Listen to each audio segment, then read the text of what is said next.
Hello, World Civ classes. Welcome to week 5. And I have to say that I really enjoyed reading your discussions over ancient Israel. I feel like a lot of you were able to take in the information and in a nuanced way.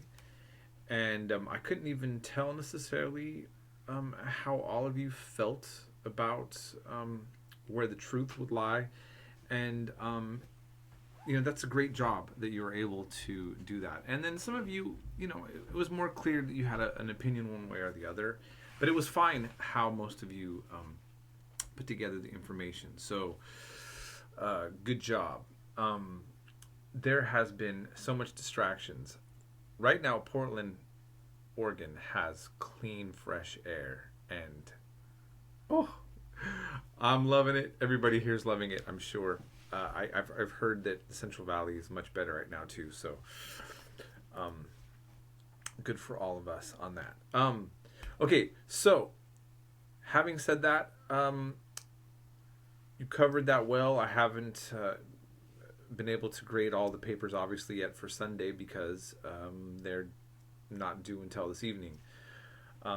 Some of you, I think, are still not looking at the weekly objectives and realizing that most of the time the notes and the discussions are due on Thursdays. So make sure that you are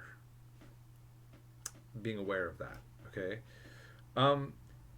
Now, because ancient Israel is so connected to the legacy of Christianity, and this is a part of a good chunk of American people and linked to the history of the United States and Western civilization, a lot of you have at least some background knowledge of what we just covered. Some of the stories. We have names, we're named after these characters. My name is Joshua as well. Many of you are named David and Michael and Sarah and Rebecca. These are all ancient Israelite names. Okay? But now we're switching gears into India, and we're learning about Hinduism and Buddhism. And this is where we completely switch gears, and we're going off onto we're going into a whole nother realm. Okay? And you will find this a lot more difficult to wrap your mind around, most likely.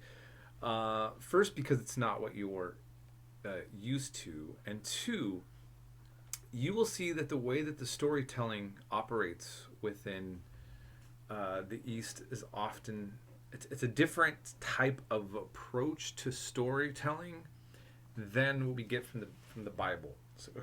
So the Bible does a great job of telling stories that are concrete. You can follow the characters, and you remember when you compare it to like Epic of Gilgamesh, I would think that we can all agree that the Bible tells stories that are much more easier to follow than what we were, for example, reading in the Epic of Gilgamesh.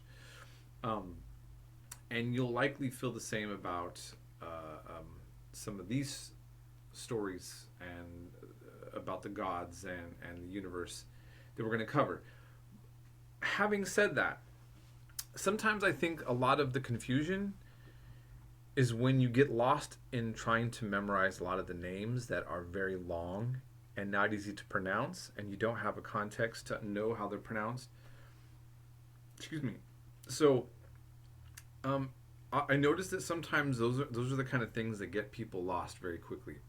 Try not to focus on all the different names, and try to focus on like what you think the stories are trying to convey or tell.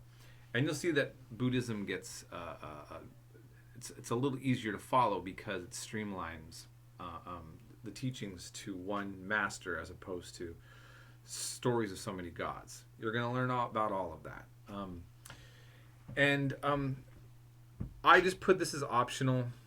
An article from the Atlantic, which is has its own political bias in it, but it talks about Trump being viewed by some of his followers as a King David type figure.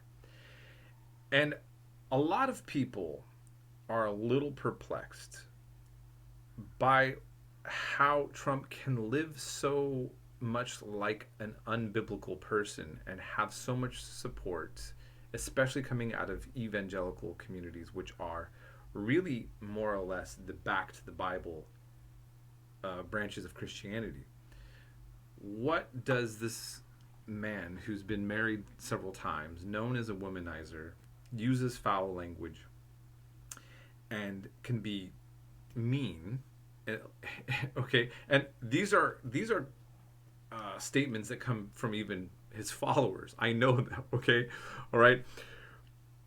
But he's seen as being biblical, and there is a comfortability with many on the Christian right with Trump. I know this for a fact as well in my own family circles and people that I've grown up with. So I know that a lot of you were shocked when you were studying about the things that King David did. So think about that. Think about the fact he's a hero, and think about the way that somebody like our current president is viewed now. And I think that you'll find the article interesting. Again, I read it the first time and I didn't reread it again. There's probably certain parts that I would, want to tackle a little bit more or maybe debate about. But I think it'll give you a good sense of how this is working in modern political life. Later on, if not in the middle of the week, by the end of next week, I will demonstrate for you some of the current political trends in India and the way that there has been what some would call a kind of Hindu chauvinism or Hindu supremacy taking place within India's government at the expense of mainly Muslims, but even some other Indian religions, and how that is playing out in modern India. So I don't always like to reflect on negative things, but I think that when we're watching so many controversial political things currently taking place, it's good for you to realize that what you're learning about ancient history can give you something to understand more about some of the more controversial aspects of modern day life in all parts of the world as well. And so if you have any questions on all that, please let me know, and we'll end it there. Have a great week, and may we keep having cleaner air. May the fires keep getting, maybe we have less fires and all that. We'll be in touch.